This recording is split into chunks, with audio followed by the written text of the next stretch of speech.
The morning air was crisp in downtown London as thousands of people lined the streets for the Queen's ceremonial procession. Among them stood Marcus Thompson, a 34-year-old former United States Marine who had served 3 tours in Afghanistan. He wore his dress blue uniform with pride, the ribbons and medals telling the story of a man who had seen the worst of humanity and still believed in honor and duty.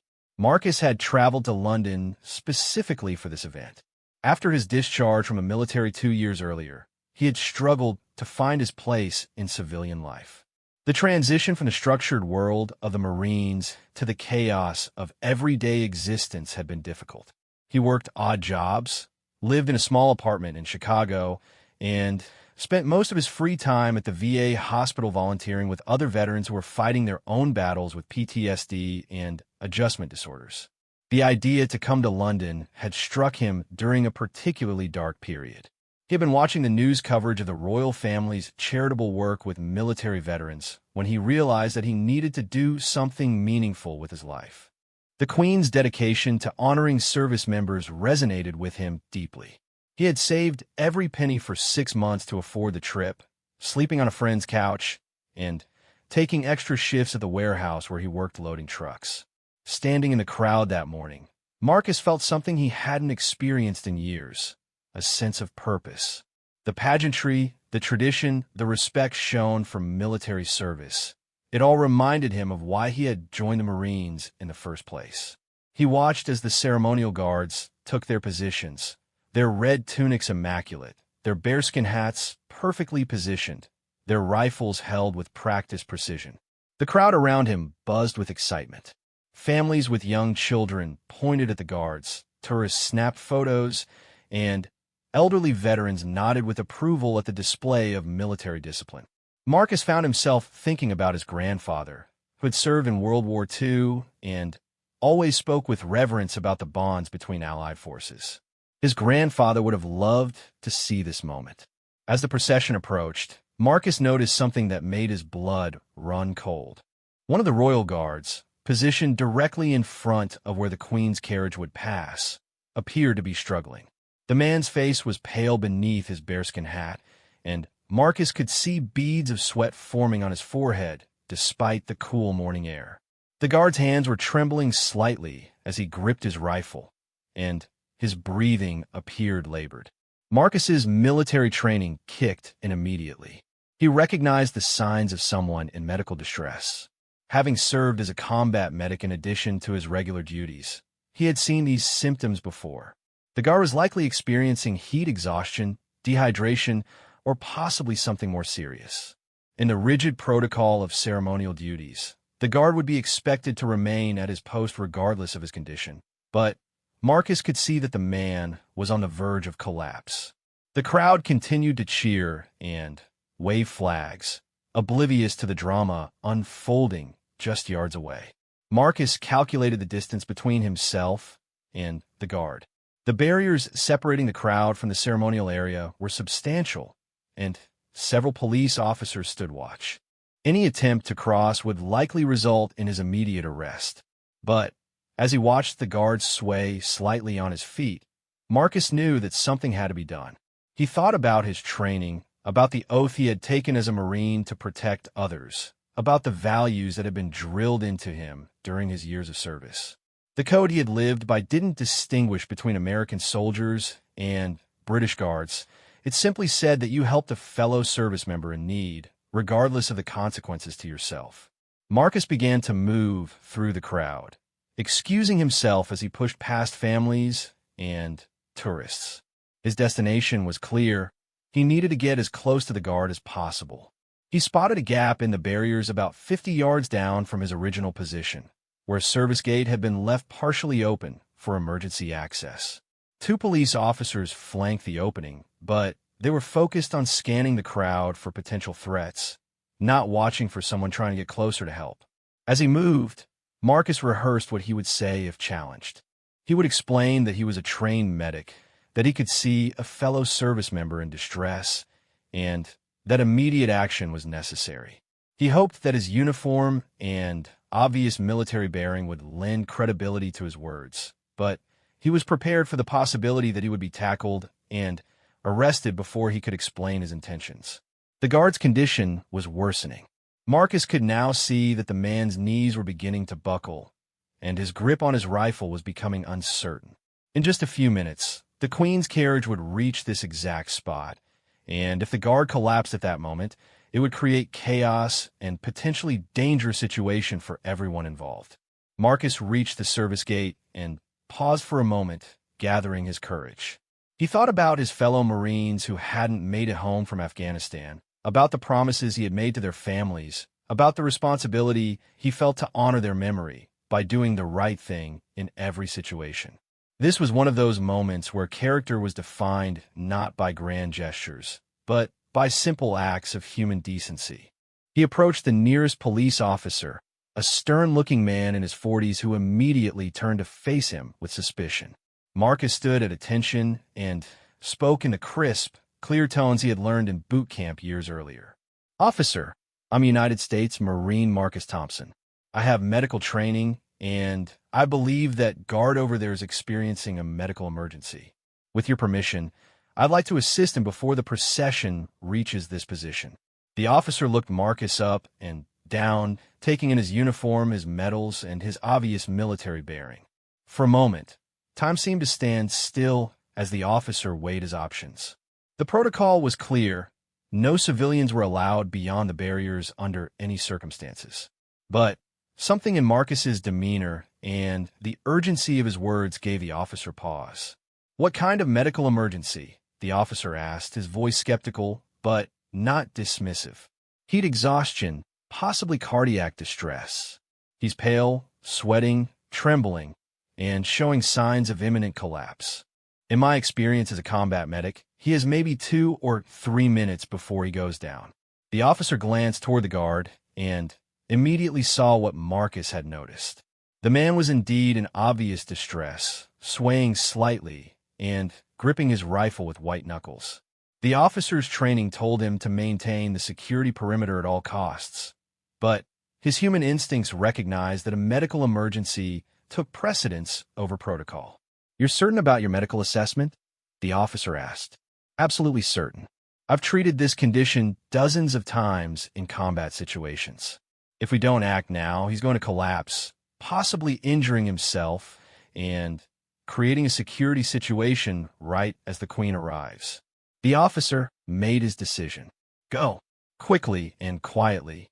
If you're wrong about this, you'll be arrested immediately." Marcus nodded his thanks and slipped through the gap in the barriers. He moved quickly but deliberately across the ceremonial area, his military training evident in every step. Other guards noticed his approach, but his uniform and purposeful movement suggested official business rather than a security threat. As he neared the struggling guard, Marcus could hear the man's labored breathing and see the glazed look in his eyes that indicated severe distress. The guard was fighting to maintain his position and composure, but it was clear that he was losing the battle against whatever was affecting him. Marcus approached slowly, speaking in a calm, steady voice. "I'm a United States Marine and a trained medic. I can see that you're in distress. I'm here to help." The guard's eyes focused on Marcus with difficulty. Up close, Marcus could see that the man was young, probably in his early 20s, and was clearly struggling to maintain consciousness. His breathing was shallow and rapid, and his skin had taken on a grayish pallor that Marcus recognized as a sign of impending medical collapse. "Can you tell me your name?" Marcus asked quietly, positioning himself so that he could catch the guard if he fell. Private Williams," the guard managed to whisper, his voice barely audible. "Okay, Private Williams. I'm going to help you, but I need you to trust me. Can you do that?" The young guard nodded slightly, relief evident in his eyes at the prospect of assistance. Marcus quickly assessed the situation. They were in full view of thousands of spectators and dozens of other guards, police officers, and security personnel. Any intervention would need to be subtle and appear as natural as possible to avoid creating panic or disrupting the ceremony. Marcus had dealt with similar situations in Afghanistan, where maintaining operational security often meant providing medical care under combat conditions without alerting the enemy to vulnerabilities. He would apply those same principles here, treating the guard's condition while making it appear to observers that nothing unusual was happening. "I'm going to stand next to you and provide support," Marcus explained quietly. To everyone watching, it will look like two soldiers sharing a moment of respect. "Can you lean on me slightly?" Private Williams nodded and allowed Marcus to position himself alongside. To the crowd and other officials, it appeared that an American Marine had been permitted to stand with a British guard, perhaps as a symbol of the special relationship between the two nations. In reality, Marcus was providing physical support to prevent the young man from collapsing. Marcus could feel the guard's body trembling with the effort of remaining upright. His training told him that they had very little time before medical intervention would be necessary. The Queen's carriage was now visible in the distance, approaching their position with stately ceremony. "What's causing this?" Marcus whispered. "Did you eat this morning? When did you last have water?" Haven't eaten since yesterday," Williams admitted. "Didn't want to risk needing the loo during ceremony. Felt fine until about 10 minutes ago." Marcus nodded grimly. Dehydration combined with low blood sugar, exacerbated by the stress of ceremonial duty and probably lack of sleep. It was a dangerous combination that he had seen lead to complete collapse in otherwise healthy young soldiers. "We're going to fix this," Marcus assured him. "But I need you to follow my lead exactly." The crowd's cheers grew louder as the royal carriage approached. Marcus knew that in just moments, all eyes would be on this exact spot where they stood. Whatever action he took would need to be decisive and effective because there would be no second chances. He reached into his jacket pocket and retrieved a small packet of glucose tablets that he always carried, a habit left over from his military days. He had learned to be prepared for medical emergencies wherever he went, never knowing when his training might be needed. "I'm going to give you something that will help stabilize your blood sugar," he whispered to Williams. "Take it quickly and let it dissolve under your tongue." Williams accepted the glucose tablet and followed Marcus's instructions. Within moments, some color began to return to his cheeks, though he was still clearly struggling. Marcus continued to provide physical support while monitoring the guard's vital signs as best he could without obvious medical equipment. The royal carriage drew closer, and Marcus could feel the weight of thousands of eyes upon them. He realized that he was about to become part of a moment that would be remembered and possibly photographed by countless people. The irony wasn't lost on him. He had come to London seeking purpose and meaning, and now found himself literally holding up the very ceremony he had come to witness. As the Queen's carriage passed directly in front of their position, Marcus felt Private Williams straighten slightly. The young guard summoned every ounce of his remaining strength to render a proper salute to his monarch, and Marcus found himself moved by the dedication and professionalism displayed by this young soldier who was clearly suffering but refused to let down his unit or his country. Marcus rendered his own salute as the carriage passed, a gesture of respect from one warrior to another, and to the institution they both served in their own ways. For a moment that seemed to stretch into eternity, American Marine and British Guard stood side by side in perfect military bearing, representing the best traditions of military service and international cooperation. The moment passed, and the carriage continued down the route, but Marcus knew that his work was far from over. Private Williams was still in medical distress, and the ceremony would continue for several more hours. The immediate crisis had passed, but a more comprehensive solution was needed to ensure the young guard's well-being. Marcus caught the eye of a British officer who had been watching the interaction with growing concern. Using subtle hand signals that were universal among military personnel, Marcus indicated that medical attention was needed.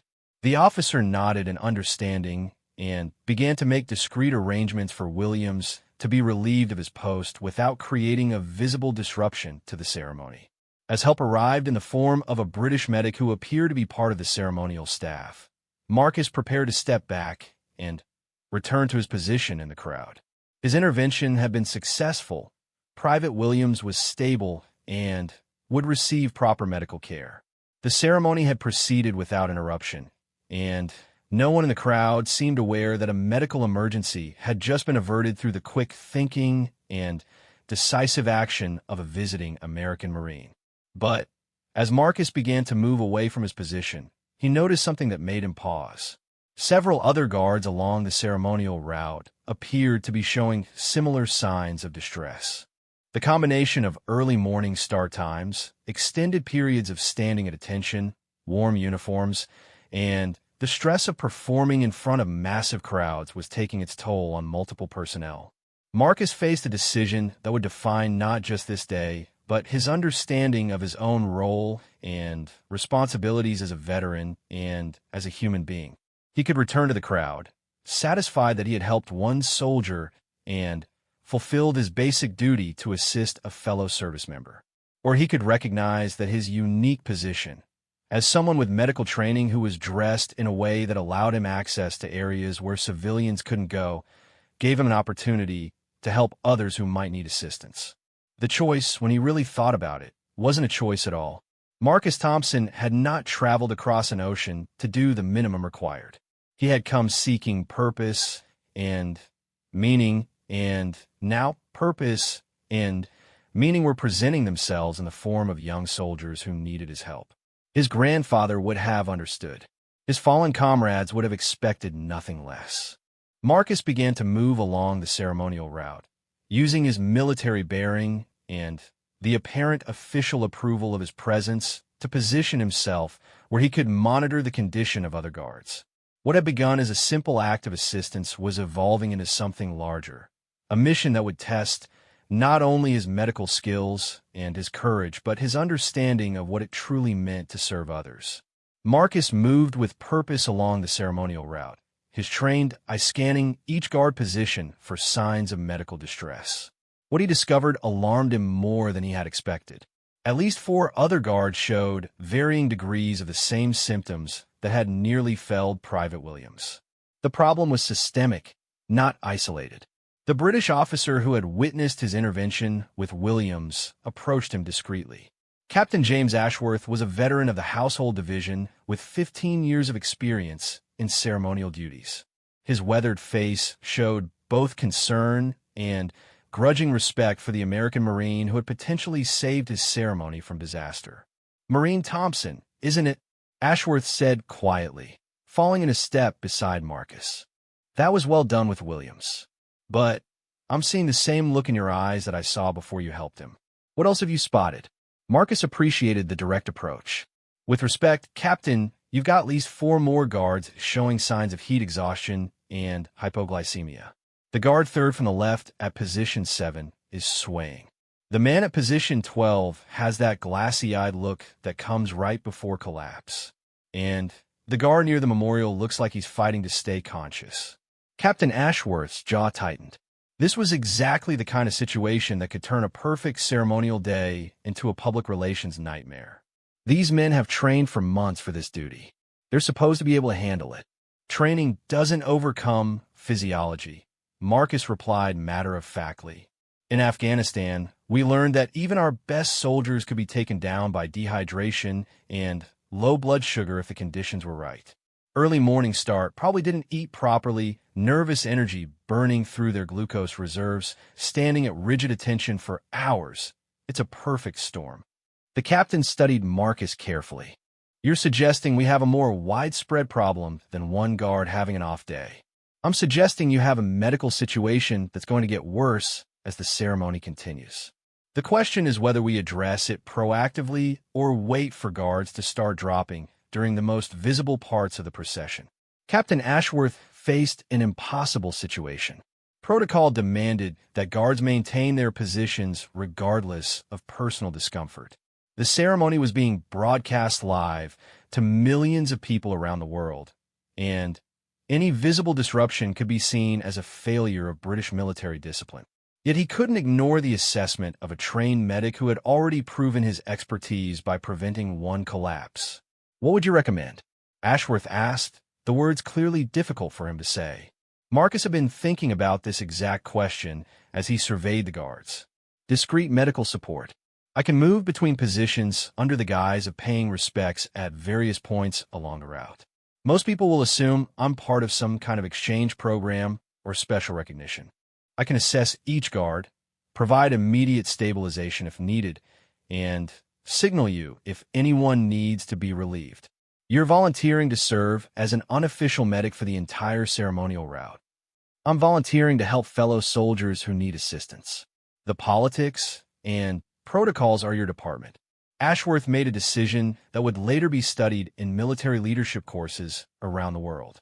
Despite having no authority to authorize what Marcus was proposing, despite the potential for catastrophic failure if things went wrong, and despite the certain court-martial he would face if his superiors disapproved, he chose to trust the judgment of a foreign soldier who had already proven his worth. "Do it," Ashworth said simply. "I'll handle any questions that arise." Marcus nodded and began his unofficial mission. His first stop was the guard at position 7, a young man whose surname tape read Davies. As Marcus approached, he could see that Davies was indeed struggling, though he was managing to maintain his military bearing through sheer force of will. "Guard Davies," Marcus said quietly, positioning himself as if admiring the precise alignment of the ceremonial formation. "United States Marine Thompson. I can see you're having some difficulties. Can you tell me how you're feeling?"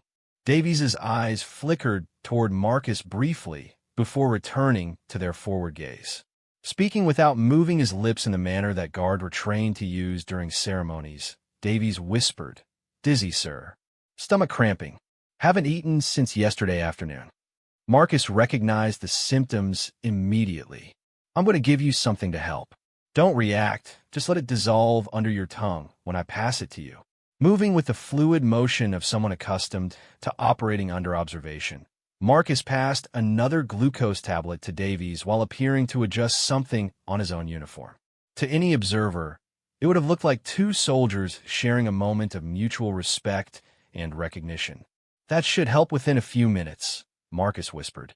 "If you start feeling worse, catch my eye and I'll find a way to get you relief." Davies managed the slightest nod of acknowledgement, and Marcus moved on to his next patient. The efficiency and discretion of the interaction had not gone unnoticed by other guards, who began to understand that help was available if needed. Word spread through the ranks in the subtle ways that military personnel had developed over centuries of service. A look here, a slight gesture there, the kind of communication that was invisible to civilians but perfectly clear to trained soldiers. Marcus's next stop was Private Harrison at position 12. Harrison's condition was more serious than Davies's had been. The young man was pale to the point of appearing gray, and Marcus could see him fighting waves of nausea and dizziness. This was a soldier who was perhaps minutes away from complete collapse. "Harrison," Marcus said, moving close enough to provide physical support if necessary. "Marine Thompson, I need you to listen carefully. You're in serious medical distress, and we need to act quickly." Harrison's whispered response was barely audible. Can't leave post, sir. Orders are to maintain position." Marcus felt a surge of respect for the young soldier's dedication, even as he recognized the potentially dangerous situation developing. "Your orders are to serve your queen and your country. You can't do that if you're unconscious on the ground. I'm going to help you, but I need your cooperation." Working quickly, Marcus administered not only a glucose tablet, but also applied pressure points that could help improve circulation and reduce the sensation of nausea.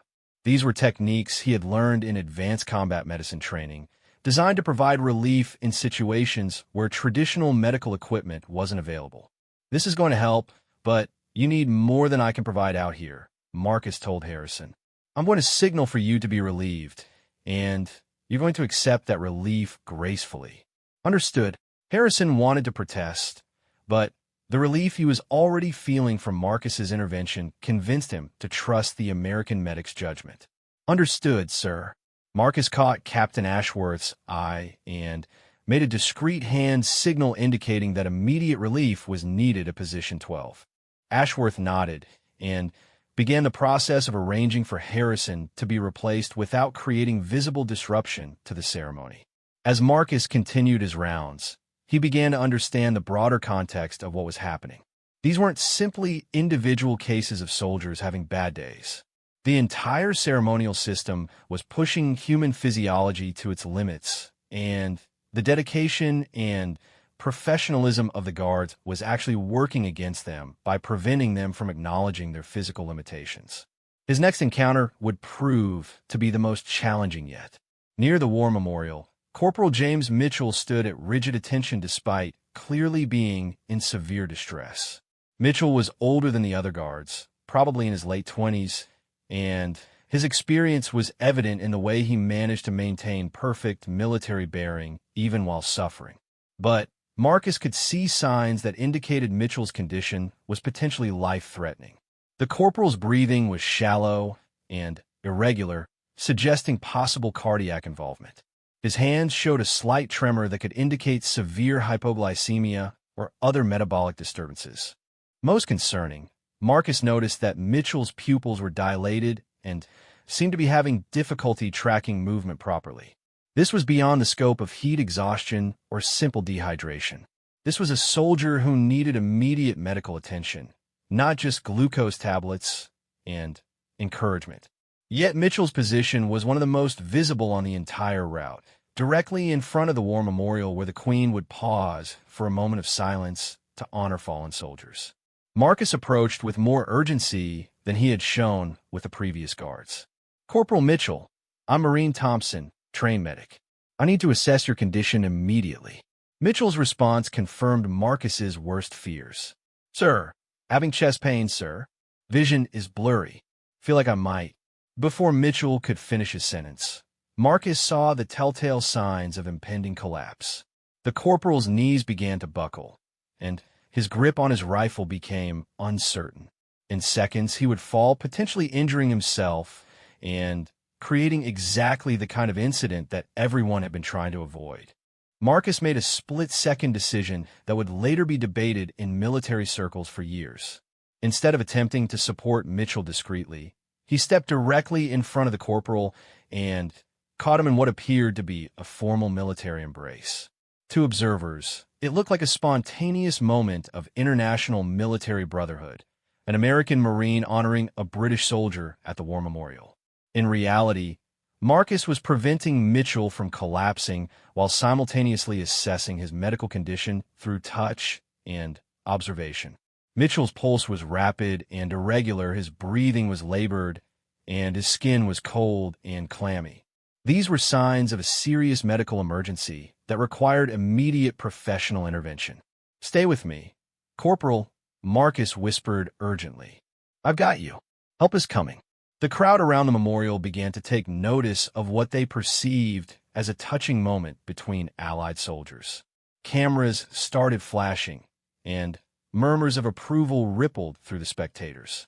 None of them realized they were witnessing a medical emergency being handled by a visiting Marine who was improvising solutions to prevent a potential tragedy.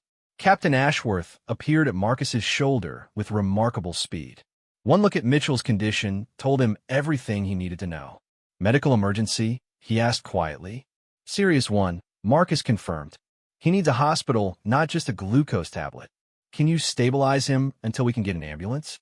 Marcus was already working, using techniques learned in combat zones to support Mitchell's circulation and breathing while maintaining the appearance of a ceremonial interaction. "I can try, but time is critical." What happened next would become one of the most photographed moments of the entire ceremony, though none of the photographers understood its true significance. As the Queen's carriage approached the war memorial, Marcus and Captain Ashworth stood on either side of Corporal Mitchell, their hands positioned to provide medical support while appearing to present a honor guard formation. When the royal carriage paused at the memorial, the Queen herself took notice of the three soldiers standing in what appeared to be a moment of solemn remembrance. She nodded slightly in acknowledgement, a gesture that was captured by dozens of cameras and would later appear on front pages around the world. In that moment, Marcus realized that he had become part of something larger than he had ever imagined. He had come to London as a lost veteran seeking purpose, and now he was literally holding up a fellow soldier while receiving recognition from one of the world's most respected monarchs. The irony was profound and humbling. The Queen's carriage moved on, and Marcus immediately refocused on Mitchell's medical needs. An ambulance crew, summoned discreetly by Captain Ashworth, was approaching through the crowd dressed as civilians to avoid creating alarm. Marcus prepared to transfer Mitchell's care to paramedics, who could provide more advanced treatment. "You did good, Corporal," Marcus told Mitchell as the medical team took over. "Your queen saw you standing strong, and that's what she'll remember." Mitchell managed a weak smile before being carefully moved to the waiting ambulance. As he was loaded for transport to the hospital, he caught Marcus's one more time. "Thank you," he whispered simply.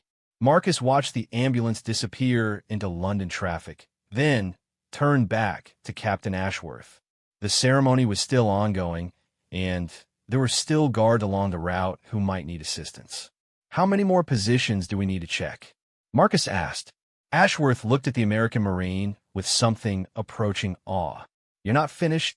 Not until every soldier on this route is safe and the ceremony is complete," Marcus replied matter-of-factly. That's the job. For Captain Ashworth, this was a defining moment in his understanding of what military service truly meant. Here was a foreign soldier with no official authority and no obligation to help, who was treating the welfare of British guards as his personal responsibility. It was exactly the kind of leadership and dedication that military academies try to teach, but could never guarantee would emerge when needed. "There are 6 more positions to check," Ashworth said. "And Marine Thompson?" "Thank you." Marcus simply nodded and continued his mission, unaware that his actions were already being discussed in the highest levels of both American and British military command. The morning that had started as a personal quest for meaning had become something much larger, and the day was far from over. As Marcus continued his unofficial medical rounds, word of his actions had begun to spread through both official and unofficial channels. In the command post overlooking the ceremonial route, British military officials were receiving reports of an American Marine who appeared to be providing medical assistance to guards experiencing difficulties. The situation was unprecedented and required careful handling. Brigadier General Sir Richard Pemberton, commanding officer of the Household Division, found himself in an extraordinary position. Initial reports suggested that a foreign soldier was somehow involved in maintaining the integrity of Britain's most important ceremonial event. Under normal circumstances, such unauthorized intervention would result in immediate arrest and diplomatic protests.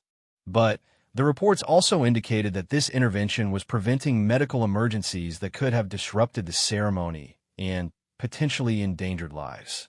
"Give me Captain Ashworth immediately," Pemberton ordered his aide, "and find out everything we can about this Marine Thompson." Meanwhile, Marcus had reached the next guard position and immediately recognized another potential problem. Lance Corporal Sarah Peterson, one of only 3 female guards participating in the ceremony, was showing signs of distress that Marcus realized might be different from what he had encountered with the male guards. Peterson stood with perfect military bearing, but Marcus noticed that her breathing was more controlled than it should be, suggesting she was actively managing some kind of discomfort. Her face showed the kind of focused determination that Marcus recognized from female Marines who were dealing with challenges that their male counterparts might not fully understand. "Lance Corporal Peterson," Marcus said quietly, positioning himself where they could speak without being overheard. "Marine Thompson, I'm checking on the welfare of all guards along the route. How are you feeling?" Peterson's response was carefully controlled. "Fine, sir." Maintaining position as ordered. Marcus recognized the response of a professional soldier who was not about to admit weakness, especially as one of the few women in a highly visible role. But his medical training told him that something was wrong, and he needed to find a way to assess her condition without undermining her position or dignity.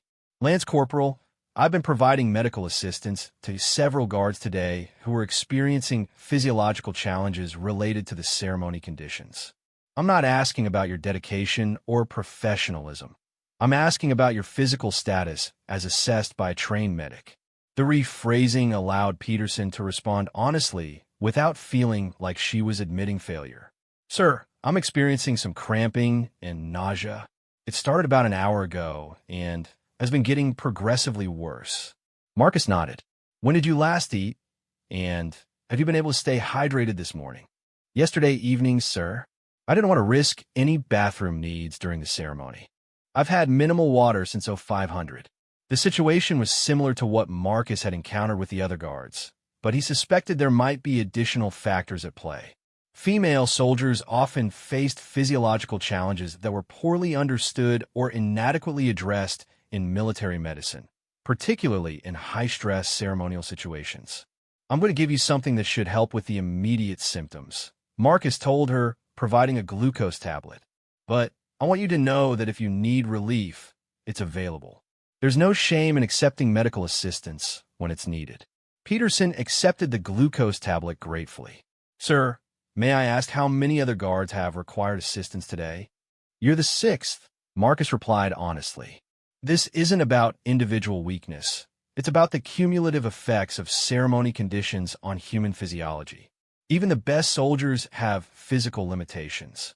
For Peterson, this information was both reassuring and concerning. Reassuring because it meant she wasn't failing as a soldier. Concerning because it suggested systemic issues that could affect future ceremonial duties. Sir, are there things we could do differently to prevent these problems in future ceremonies? Marcus was impressed by Peterson's question. Even while dealing with her own medical distress, she was thinking about solutions that could help other soldiers. It was exactly the kind of leadership thinking that Marcus respected in military personnel. Absolutely, Marcus replied. Better pre-ceremony nutrition protocols, more strategic hydration, maybe some modifications to uniform requirements for temperature regulation.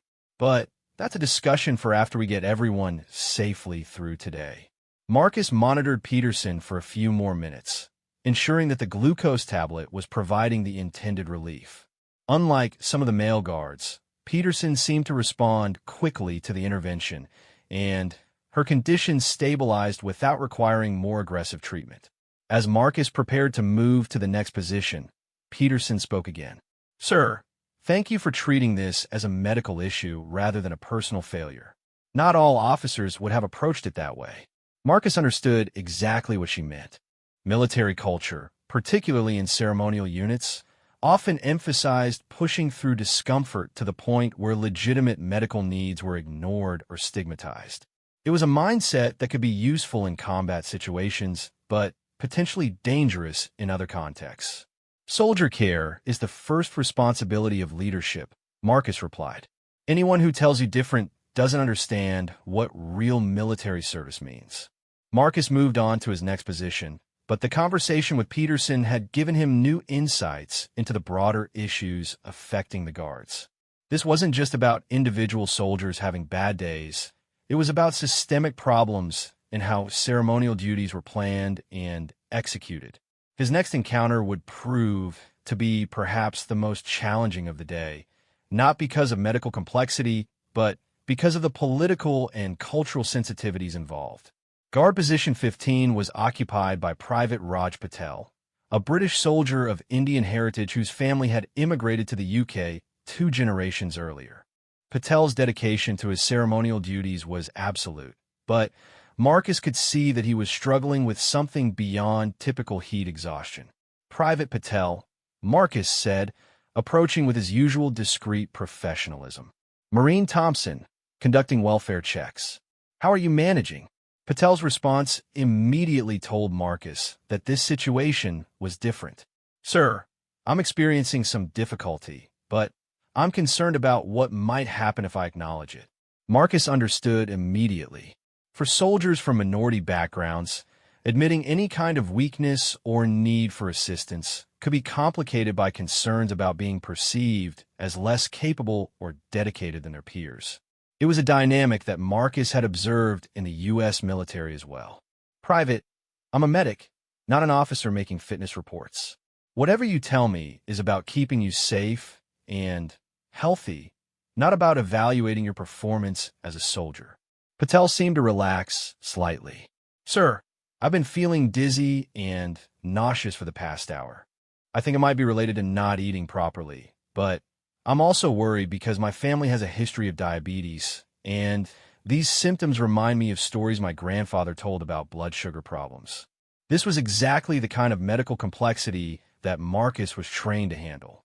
Family history of diabetes, combined with fasting and physical stress, could indeed create serious metabolic problems.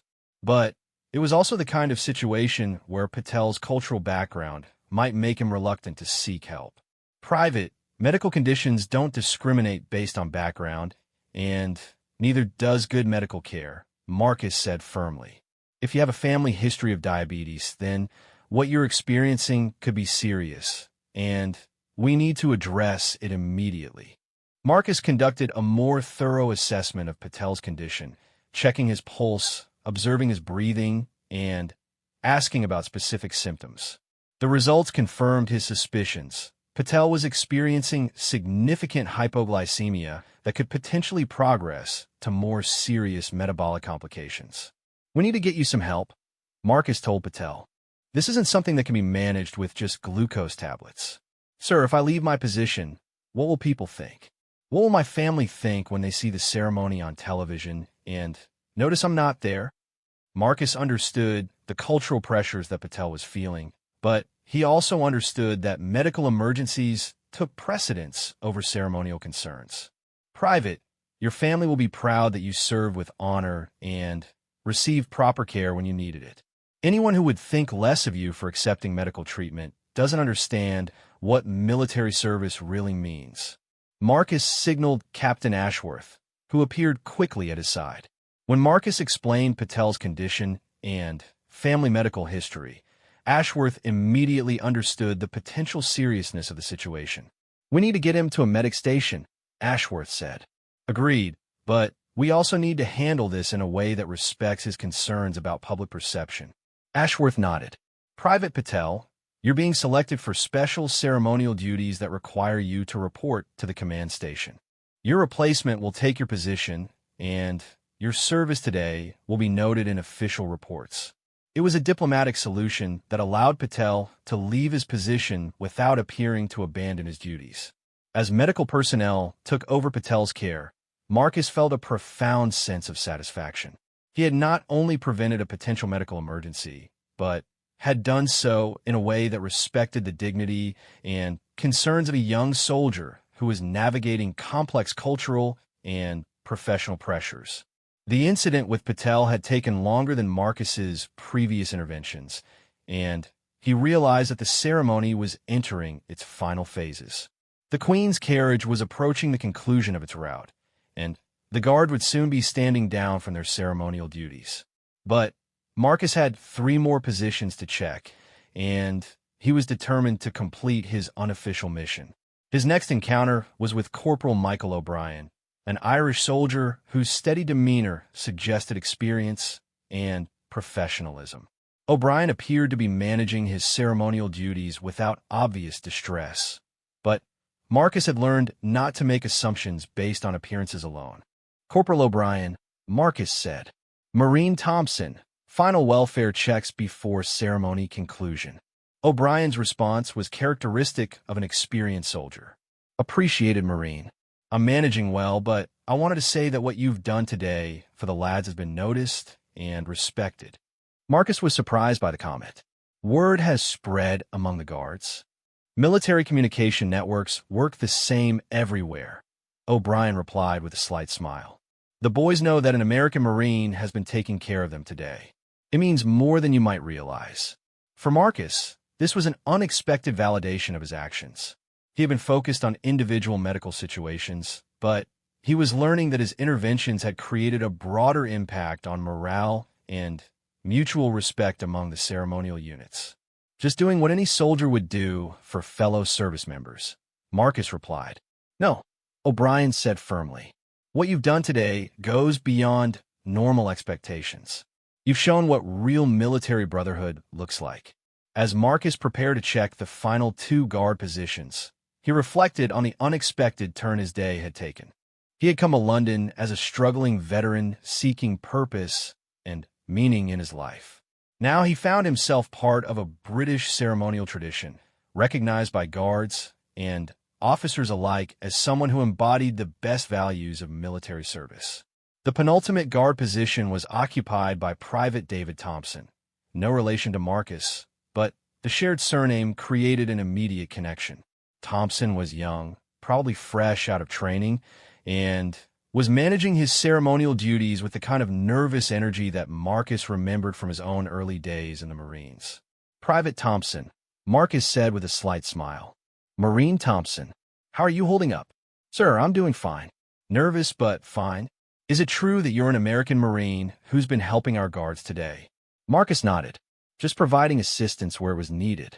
Sir, my dad was in the British Army, served in Iraq alongside American forces. He always said that when things got difficult, you could count on the Americans to help. I guess he was right. The comment struck Marcus deeply.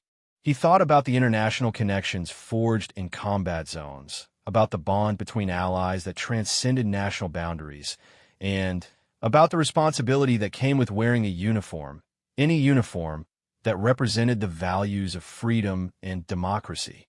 Your dad sounds like a good soldier, Marcus replied. And based on what I've seen today, those values carry forward to the next generation. Private Thompson stood a little straighter, and Marcus could see the pride and determination in his young face. This was a soldier who would serve with honor, who understood the traditions he was part of, and who represented the future of military service. Marcus's final stop was Guard Position 20, where the ceremony would officially conclude. The soldier there, Staff Sergeant William Hayes, was clearly a veteran with years of experience in ceremonial duties. Hayes had observed Marcus's movements throughout the morning and was prepared for his arrival. Staff Sergeant Hayes, Marcus said, Marine Thompson, completing welfare assessments. Hayes studied Marcus with the experienced eye of a senior, non-commissioned officer. Marine, I've been watching your work today.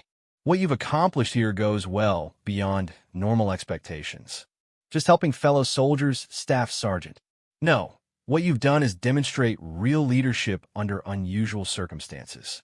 You saw a need, took initiative, and followed through despite having no official authority to do what you did. That's the kind of leadership that gets studied in military academies. As the ceremony concluded and the Queen's carriage completed its route, Marcus realized that his day of service was ending. The guards would soon stand down from their ceremonial duties, and he would return to being a visiting veteran observing a foreign military tradition. But as he prepared to leave, Captain Ashworth approached him with news that would change everything. Marine Thompson, you need to come with me. There are some people who want to meet you. Captain Ashworth led Marcus through a series of corridors within the ceremonial command complex, a world that few civilians ever saw. As they walked, Ashworth explained that Marcus's actions had been observed and reported up the British military chain of command, reaching levels that he himself had never expected to encounter in his career. Marine Thompson, what you did today has created quite a stir, Ashworth said as they approached an ornate door guarded by two immaculately dressed soldiers. Brigadier General Pemberton wants to speak with you personally. Marcus felt a mixture of anticipation and concern. In his military experience, being summoned to meet with general officers could result in either commendation or court-martial, and sometimes it was difficult to predict which way the conversation would go. The door opened to reveal an office that spoke of centuries of British military tradition. Awards, battle honors, and portraits of distinguished officers lined the walls, creating an atmosphere of gravitas and historical significance.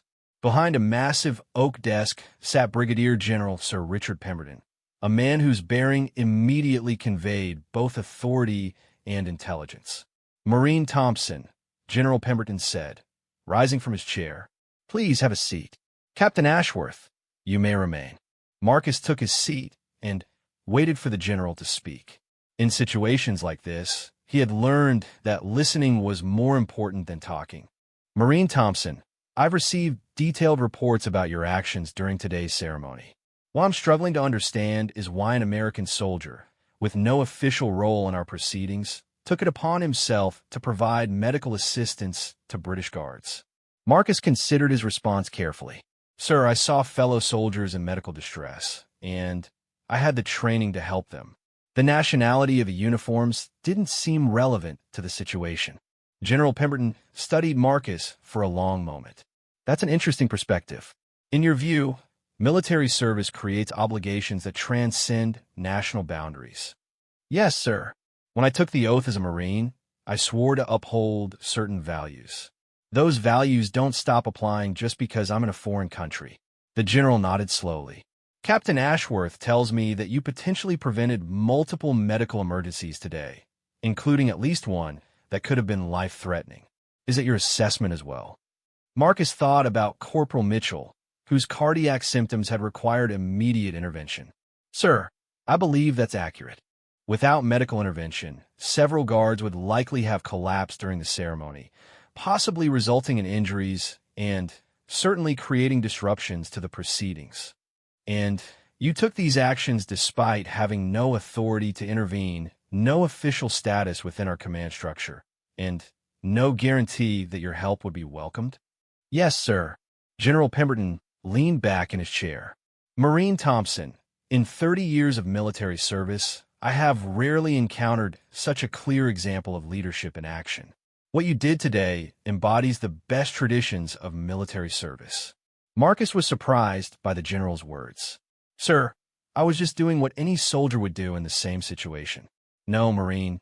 You're doing what any soldier should do, but few actually would. There's a significant difference. The general stood and walked to a window overlooking the ceremonial grounds. Marine Thompson, I understand that you're no longer on active duty. What brings you to London? Marcus explained his transition to civilian life, his struggles with finding purpose after military service, and his decision to attend the ceremony as a way of connecting with something larger than himself. And what are your plans now? Will you be returning to the United States immediately? Sir, I have a return flight in 3 days. I plan to do some sightseeing, visit a few museums. General Pemberton turned back to face Marcus. I have a different suggestion. How would you feel about spending those 3 days with us? There are people I'd like you to meet, places I'd like to show you, and conversations I'd like to have about what happened here today. Marcus was intrigued but cautious. Sir, what kind of conversations? Conversations about leadership, about military medicine, about the bonds between allied forces. You see, Marine Thompson, what happened today has given us an opportunity to examine some assumptions about how we conduct ceremonial duties and care for our soldiers. Your perspective could be valuable in that examination. Before Marcus could respond, there was a knock on the office door. Captain Ashworth answered it and returned with a surprised expression. Sir, there's an American officer here who says he needs to speak with Marine Thompson immediately. The American officer who entered was Colonel David Harrison, a Marine Corps officer assigned to the U.S. Embassy in London. His presence immediately changed the dynamics of the conversation. General Pemberton, Colonel Harrison, U.S. Marine Corps. I apologize for the intrusion, but I need to speak with Marine Thompson about today's events. Marcus stood at attention as Colonel Harrison entered. Despite being retired, his military instincts remained strong. Colonel Harrison, General Pemberton said, please join us. We were just discussing Marine Thompson's remarkable actions during today's ceremony. Colonel Harrison studied Marcus with interest. Marine Thompson, I've received reports about your activities today from multiple sources. The U.S. ambassador has been briefed, and there are people in Washington who want to understand exactly what happened here. Marcus realized that his simple decision to help struggling guards had somehow escalated into an international diplomatic situation. Sir, I provided medical assistance to British soldiers who needed help. I didn't think it would become a political issue. It's not a political issue, Marine, Colonel Harrison replied. It's a leadership issue. What you did today has been characterized by British officials as an outstanding example of Allied cooperation and military professionalism. The question is what we do with that example. General Pemberton interjected. Colonel Harrison, I was just inviting Marine Thompson to spend a few days with us to discuss the implications of today's events. Would the American side have any objections to such an arrangement? Colonel Harrison looked directly at Marcus. Marine Thompson, do you understand that your actions today have attracted attention from the highest levels of both British and American military command? Marcus shook his head. Sir, I honestly thought I was just helping some soldiers who were having medical problems. And that, Marine, is exactly why everyone is so interested in talking with you. Colonel Harrison replied. You demonstrated exactly the kind of instinctive leadership and moral courage that our military academies try to teach, but can never guarantee will emerge when needed. The conversation was interrupted by another knock on the door. This time, a senior British NCO entered with a message that he whispered to General Pemberton.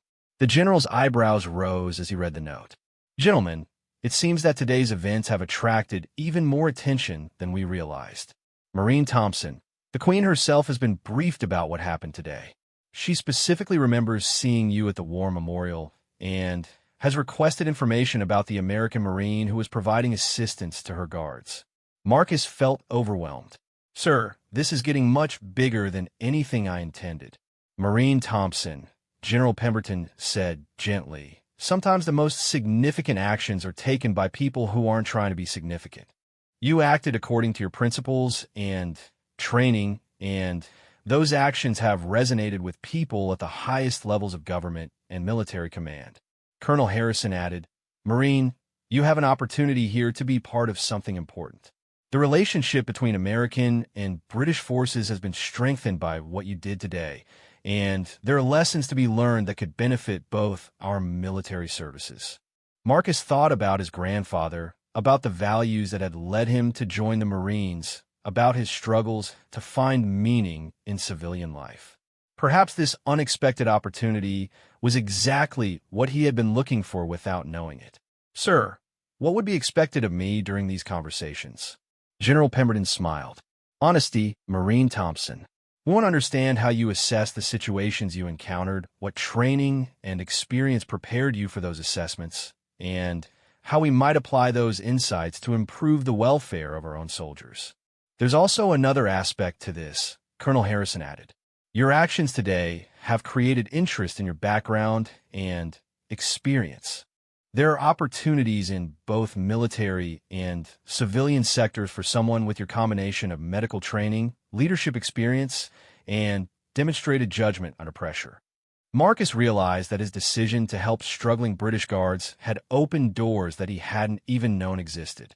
Colonel, are you suggesting that this could lead to employment opportunities? I'm suggesting that what you demonstrated today, the ability to recognize problems, take initiative, and execute solutions under pressure, is exactly what many organizations are looking for. Whether that's in military medicine, emergency services, corporate leadership, or public service, people who can perform like you did today are rare and valuable. General Pemberton stood up. Marine Thompson, I'm going to make the invitation more formal. The British military would like to invite you to participate in a 3-day symposium on Allied cooperation and military medicine. You'll meet with officials from various services, visit medical training facilities, and participate in discussions about improving soldier welfare in ceremonial and operational contexts. And Colonel Harrison added, representatives from several American organizations will be participating in those discussions. Your insights could influence policies and procedures that affect thousands of soldiers. Marcus thought about the guards he had helped that morning, Private Williams, Corporal Mitchell, Lance Corporal Peterson, and the others. If his experiences could help prevent similar situations in the future, then perhaps his struggle to find purpose after military service had led him to exactly where he needed to be. Sirs, I accept the invitation. General Pemberton extended his hand. Excellent. Captain Ashworth will coordinate the logistics.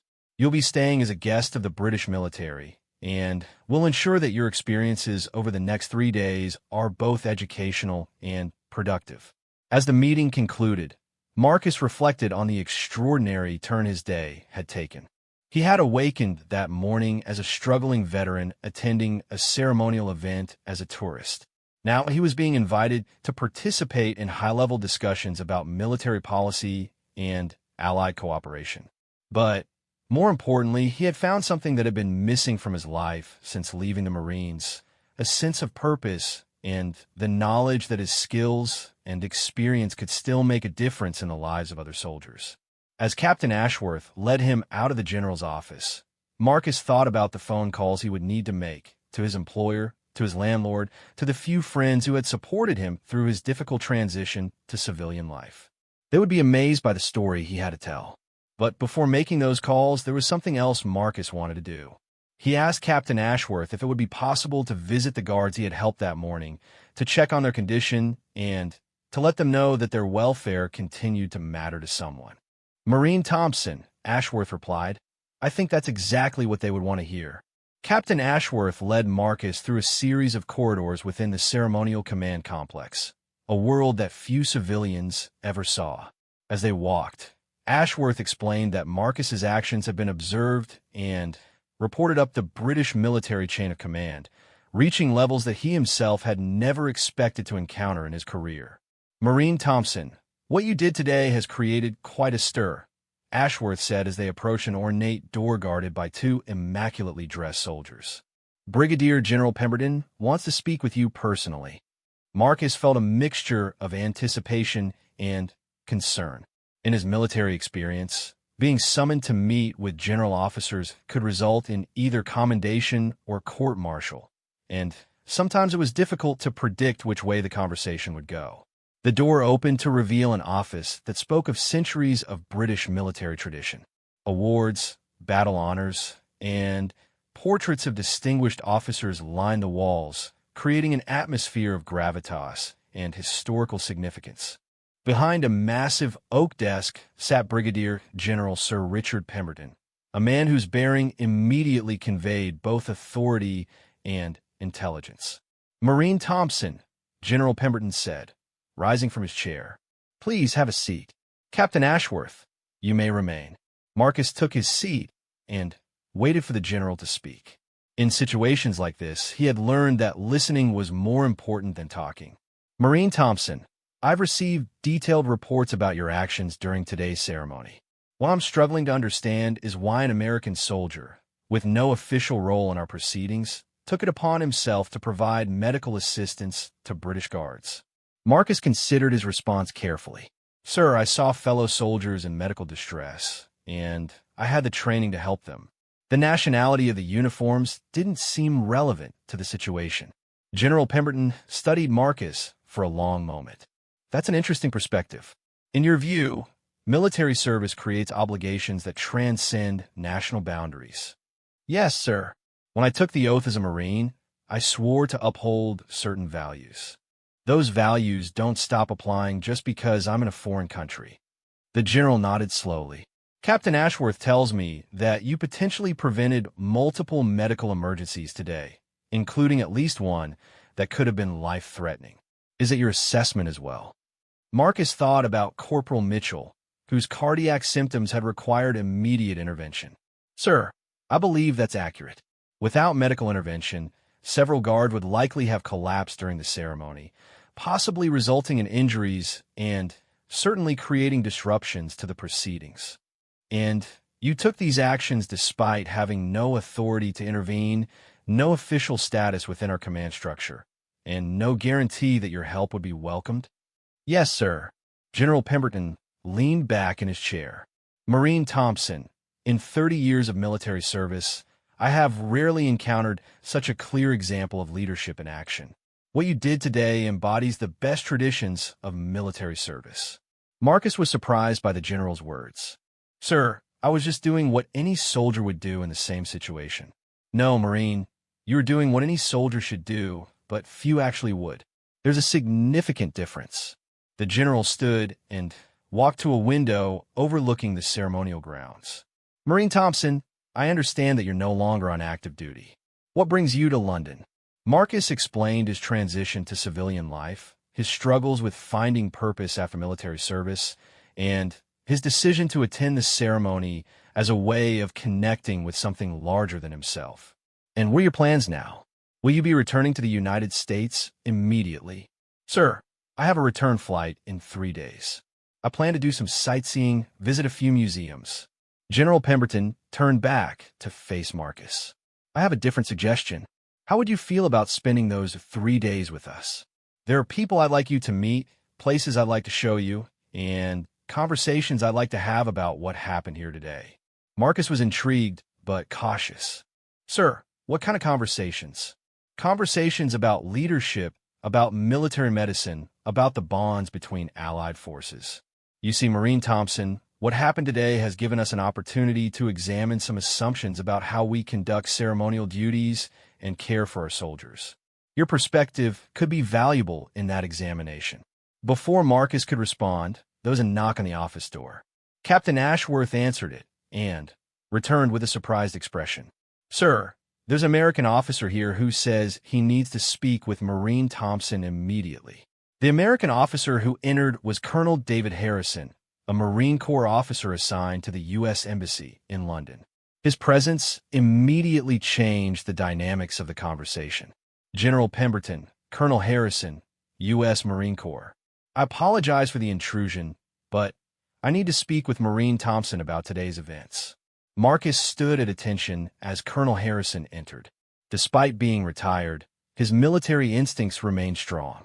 Colonel Harrison, General Pemberton said, "Please join us. We were just discussing Marine Thompson's remarkable actions during today's ceremony." Colonel Harrison studied Marcus with interest. "Marine Thompson, I've received reports about your activities today from multiple sources. The U.S. ambassador has been briefed, and there are people in Washington who want to understand exactly what happened here." Marcus realized that his simple decision to help struggling guards had somehow escalated into an international diplomatic situation. "Sir, I provided medical assistance to British soldiers who needed help. I didn't think it would become a political issue." "It's not a political issue, Marine," Colonel Harrison replied. "It's a leadership issue. What you did today has been characterized by British officials as an outstanding example of Allied cooperation and military professionalism. The question is what we do with that example." General Pemberton interjected. "Colonel Harrison, I was just inviting Marine Thompson to spend a few days with us to discuss the implications of today's events. Would the American side have any objections to such an arrangement?" Colonel Harrison looked directly at Marcus. "Marine Thompson, do you understand that your actions today have attracted attention from the highest levels of both British and American military command?" Marcus shook his head. "Sir, I honestly thought I was just helping some soldiers who were having medical problems. And that, Marine, is exactly why everyone is so interested in talking with you," Colonel Harrison replied.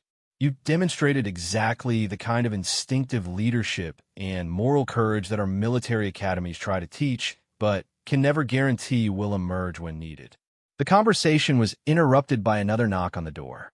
This time, a senior British NCO entered with a message that he whispered to General Pemberton. The general's eyebrows rose as he read the note. "Gentlemen, it seems that today's events have attracted even more attention than we realized. Marine Thompson, the Queen herself has been briefed about what happened today. She specifically remembers seeing you at the War Memorial and has requested information about the American Marine who was providing assistance to her guards." Marcus felt overwhelmed. "Sir, this is getting much bigger than anything I intended." "Marine Thompson," General Pemberton said gently, "sometimes the most significant actions are taken by people who aren't trying to be significant. You acted according to your principles and training, and those actions have resonated with people at the highest levels of government and military command." Colonel Harrison added, "Marine, you have an opportunity here to be part of something important. The relationship between American and British forces has been strengthened by what you did today, and there are lessons to be learned that could benefit both our military services." Marcus thought about his grandfather, about the values that had led him to join the Marines, about his struggles to find meaning in civilian life. Perhaps this unexpected opportunity was exactly what he had been looking for without knowing it. "Sir, what would be expected of me during these conversations?" General Pemberton smiled. "Honesty, Marine Thompson. We want to understand how you assess the situations you encountered, what training and experience prepared you for those assessments, and how we might apply those insights to improve the welfare of our own soldiers." There's also another aspect to this, Colonel Harrison added. Your actions today have created interest in your background and experience. There are opportunities in both military and civilian sectors for someone with your combination of medical training, leadership experience, and demonstrated judgment under pressure. Marcus realized that his decision to help struggling British guards had opened doors that he hadn't even known existed. Colonel, are you suggesting that this could lead to employment opportunities? I'm suggesting that what you demonstrated today, the ability to recognize problems, take initiative, and execute solutions under pressure, is exactly what many organizations are looking for. Whether that's in military medicine, emergency services, corporate leadership, or public service, people who can perform like you did today are rare and valuable. General Pemberton stood up. Marine Thompson, I'm going to make the invitation more formal. The British military would like to invite you to participate in a 3-day symposium on Allied cooperation and military medicine. You'll meet with officials from various services, visit medical training facilities, and participate in discussions about improving soldier welfare in ceremonial and operational contexts. And Colonel Harrison added, representatives from several American organizations will be participating in those discussions. Your insights could influence policies and procedures that affect thousands of soldiers. Marcus thought about the guards he had helped that morning, Private Williams, Corporal Mitchell, Lance Corporal Peterson, and the others. If his experiences could help prevent similar situations in the future, then perhaps his struggle to find purpose after military service had led him to exactly where he needed to be. Sirs, I accept the invitation. General Pemberton extended his hand. Excellent. Captain Ashworth will coordinate the logistics. You'll be staying as a guest of the British military, and we'll ensure that your experiences over the next 3 days are both educational and productive. As the meeting concluded, Marcus reflected on the extraordinary turn his day had taken. He had awakened that morning as a struggling veteran attending a ceremonial event as a tourist. Now he was being invited to participate in high-level discussions about military policy and Allied cooperation. But more importantly, he had found something that had been missing from his life since leaving the Marines, a sense of purpose and the knowledge that his skills and experience could still make a difference in the lives of other soldiers. As Captain Ashworth led him out of the general's office, Marcus thought about the phone calls he would need to make to his employer, to his landlord, to the few friends who had supported him through his difficult transition to civilian life. They would be amazed by the story he had to tell. But before making those calls, there was something else Marcus wanted to do. He asked Captain Ashworth if it would be possible to visit the guards he had helped that morning, to check on their condition, and to let them know that their welfare continued to matter to someone. Marine Thompson, Ashworth replied, I think that's exactly what they would want to hear. 6 months later, Marcus Thompson stood in a lecture hall at the Royal Military Academy Sandhurst, addressing a mixed audience of British and American military officers. His transformation from struggling veteran to respected authority on military medicine and leadership had been remarkable, but the journey had not been without its challenges. The 3-day symposium that had followed the ceremonial incident had indeed changed his life, but in ways that were more profound and complex than he had initially understood. The discussions had revealed systemic issues in military medicine that went far beyond the ceremonial setting where he had first encountered them.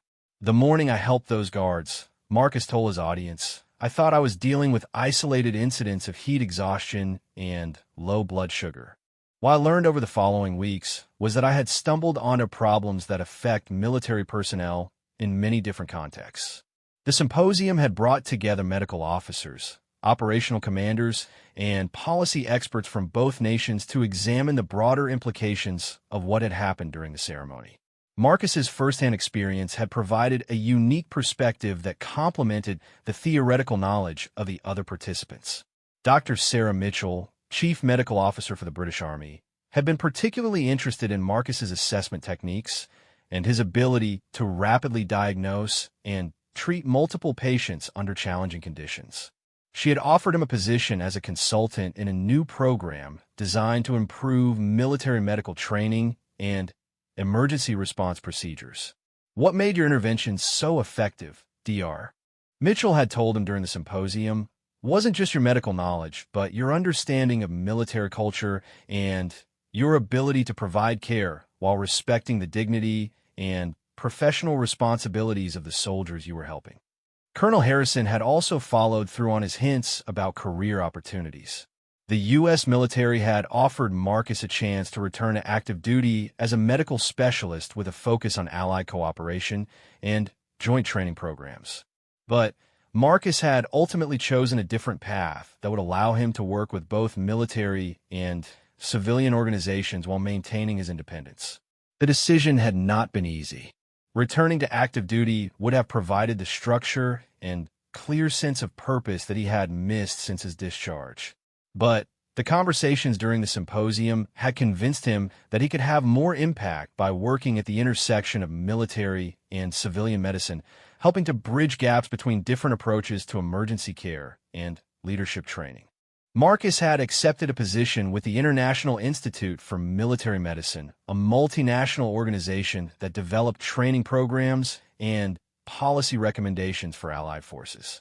The job involved travel between different countries, working with various military services, and conducting research on improving soldier welfare and medical readiness.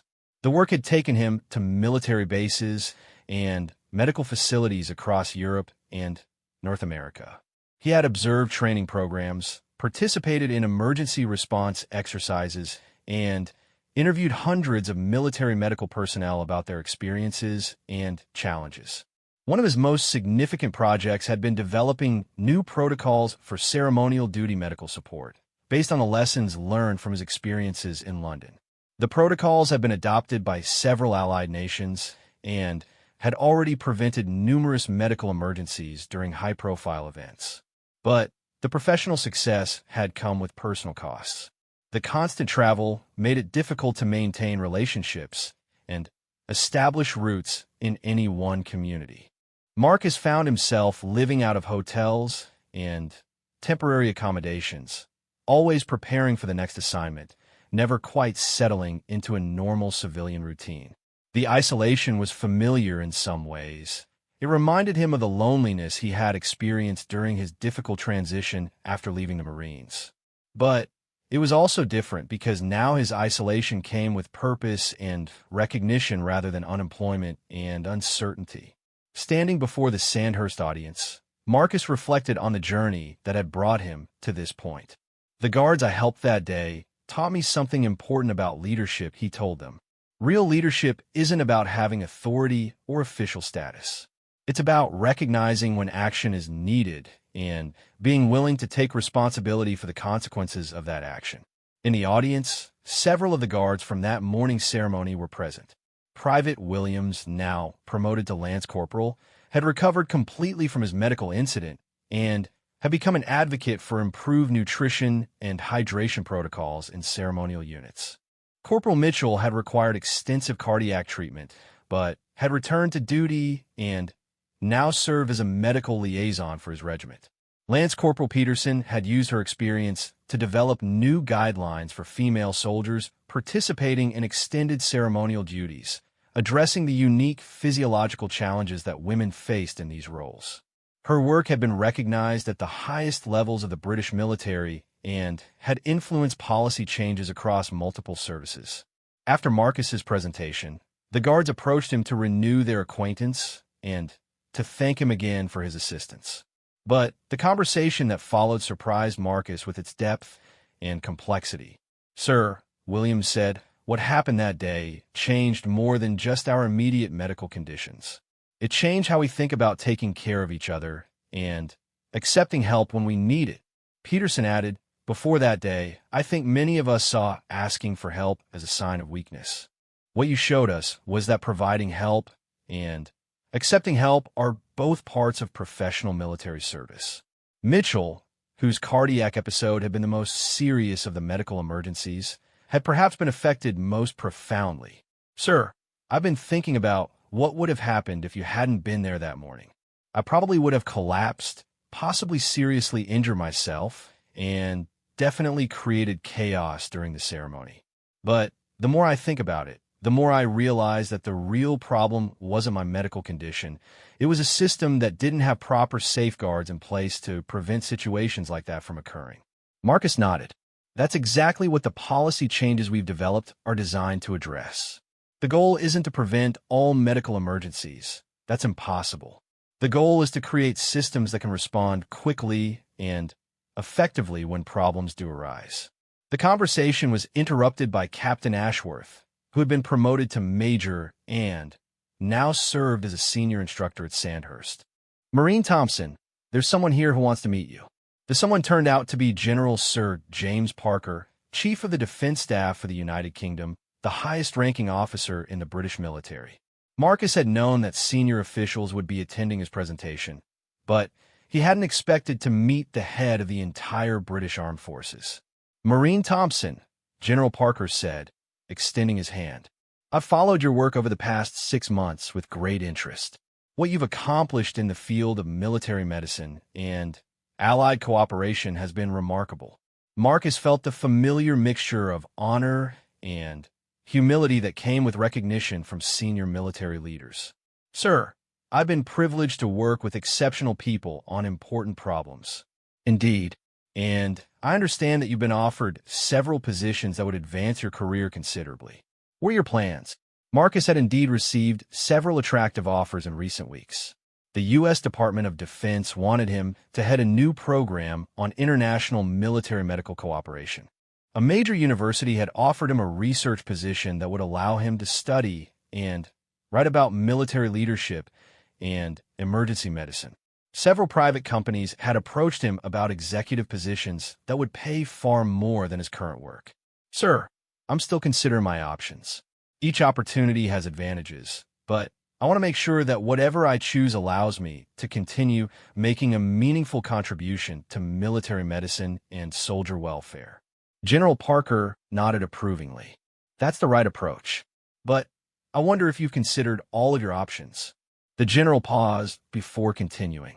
Marine Thompson, the Royal Army Medical Corps, is establishing a new position, Director of Allied Medical Cooperation.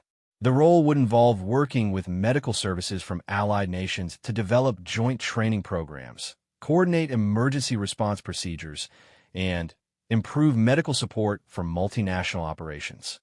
Marcus was intrigued.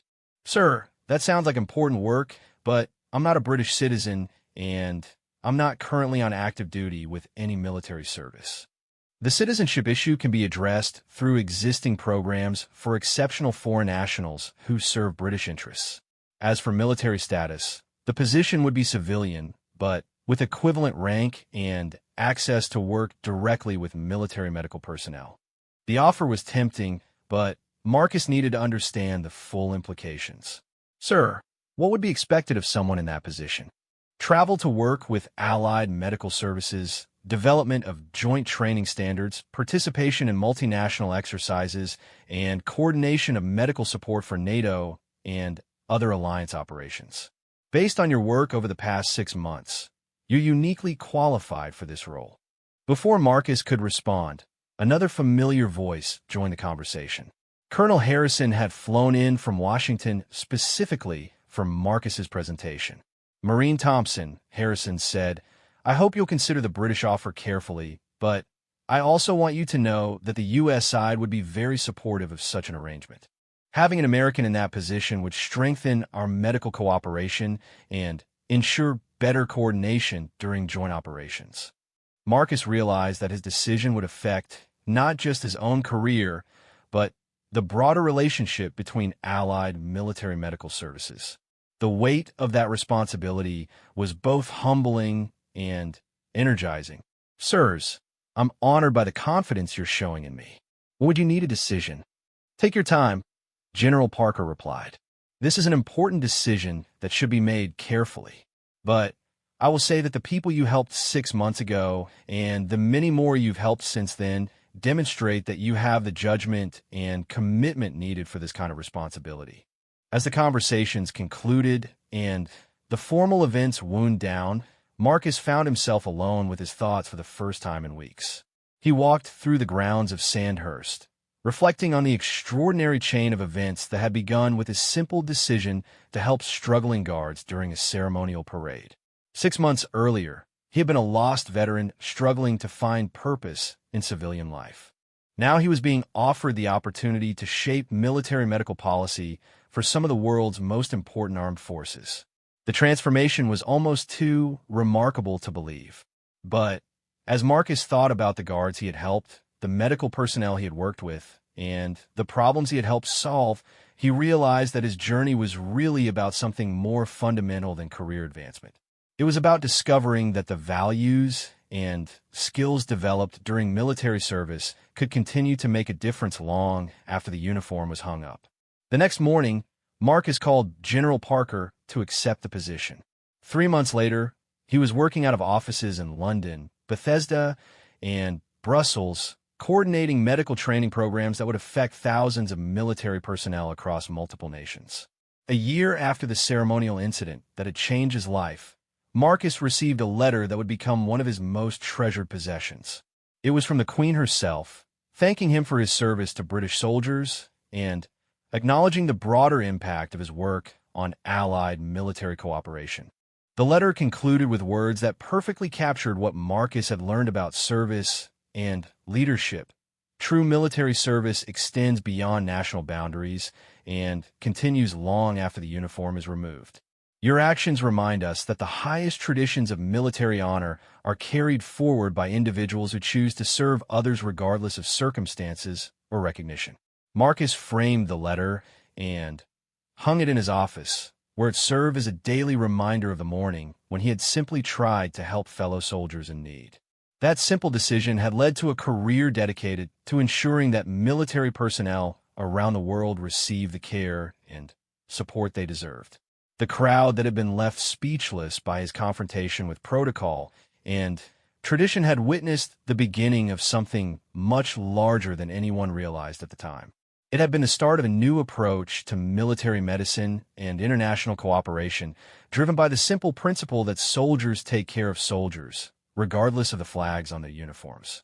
And for Marcus Thompson, the lost veteran who had traveled to London seeking purpose, it had been the beginning of a life dedicated to serving something larger than himself, a mission that honored both the soldiers he had helped and the values that had shaped him as a Marine.